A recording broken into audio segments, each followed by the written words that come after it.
9 vibes 10 ఏళ్లుగా project చుట్టే రాజకీయాలు సాగుతున్నాయి.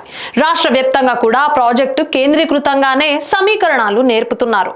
అధికార పక్షానికి ఆ ప్రాజెక్టు కలిసి వచ్చినట్లుగా మారింది. అద్భుతమైందంటూ అప్పటి అధికార పక్షం కీర్తించుకుంటే అధ్వానమైందంటూ నేటి ప్రభుత్వం ఢంకా బజాయిస్తోంది. దాదాపు 10 ఏళ్లుగా ఈ ప్రాజెక్టు చుట్టే రాజకీయాలు సాగుతున్నాయి.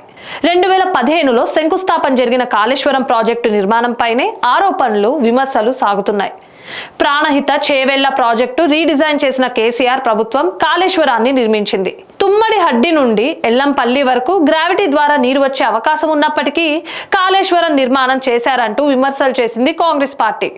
అయితే అప్పటి ముఖ్యమంత్రి కేసీఆర్ డ్రీమ్ ప్రాజెక్టులో అత్యంత ముఖ్యమైనది ఈ ప్రాజెక్టు.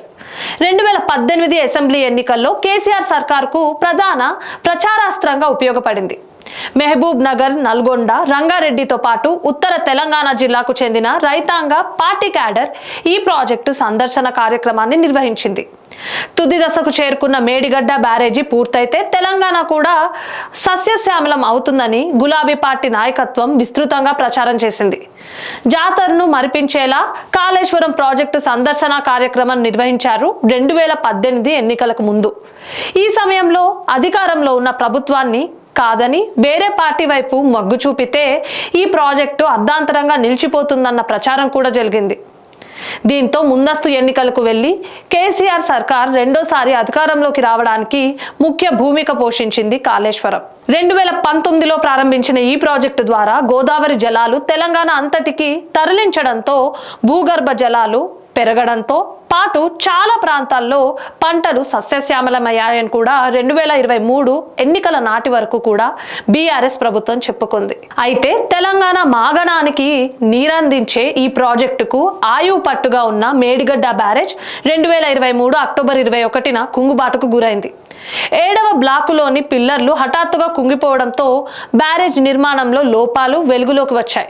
ఈ ఘటనకు కొద్ది రోజుల ముందే మేడిగడ్డకు సుమారు 20 కిలోమీటర్ల దూరంలో ఉన్న కాటారం మండల కేంద్రంలో ఏఐసిసి అగ్రనేత రాహుల్ గాంధీ రోడ్ షో నిర్వహించారు. అయితే అప్పటి మంత్రి కేటీఆర్ ఎక్స్ వేదికగా రాహుల్ గాంధీకి సెటైరికల్ కామెంట్స్ చేయడం కూడా హాట్ టాపిక్ గా మారింది. కాటారం వరకు వెళ్లిన రాహుల్ గాంధీ అక్కడికి కొద్ది దూరంలోనే ఉన్న మేడిగడ్డకు కూడా చూసినట్లయితే బాగుండేదన్న రీతిలో కేటీఆర్ వ్యాఖ్యానించారు. అయితే రాహుల్ టూర్ పూర్తయిన కొద్ది రోజుల్లోనే మేడిగడ్డ బ్యారేజ్ పిల్లర్లు కుంగిపోవడంతో రాహుల్ గాంధీ డైరెక్ట్ అక్కడకు చేరుకుని నిర్మాణ లోపాలపై విమర్శలు చేశారు. ఎన్నికలప్పుడు కాంగ్రెస్ పార్టీ మేడిగడ్డ అంశాన్ని లేవనెత్తగా మార్పు కోరుకున్న తెలంగాణ ప్రజలు కాంగ్రెస్ పార్టీ వైపు మొగ్గు చూపారు. సీఎం రేవంత్ రెడ్డి ఈ ప్రాజెక్టుపై విచారణ చేస్తామని అసెంబ్లీలోనే ప్రకటించడం, పలువురు కేబినెట్ మంత్రులు మేడిగడ్డ వద్ద వైఫల్యాలను ఎత్తి చూపడం జరిగిపోయాయి. ఆ తర్వాత విజిలెన్స్ ఎన్ఫోర్స్మెంట్ అధికారులు నివేదికల నేపథ్యంలో ఈఎన్సీలు మురళీధర్ రావు, నల్ల వెంకటేశ్వర్లపై వేటు వేశారు. తాజాగా మంగళవారం మరోసారి ఈ ప్రాజెక్టును ముఖ్యమంత్రి, ఎమ్మెల్యేలు సందర్శించబోతున్నారు. మేడిగడ్డ నిర్మాణంలో జరిగిన వైఫల్యాలను ఎత్తి చూపేందుకు ఎక్కువ ప్రాధాన్యత ఇస్తున్న రేవంత్ రెడ్డి ప్రభుత్వం మరోసారి క్షేత్రస్థాయి పర్యటనకు నడుం బిగించింది. అప్పుడు కాళేశ్వరం నిర్మాణం గొప్పతనం అంటూ ప్రచారం చేసుకుంటే ఇప్పుడు దాని వైఫల్యాలను ఎత్తి చూపేందుకు వేదికగా మారింది ఈ ప్రాజెక్టు. ఇలాంటి మరిన్ని అప్డేట్స్ కోసం స్టే ట్యూన్ టు 9 వైబ్స్.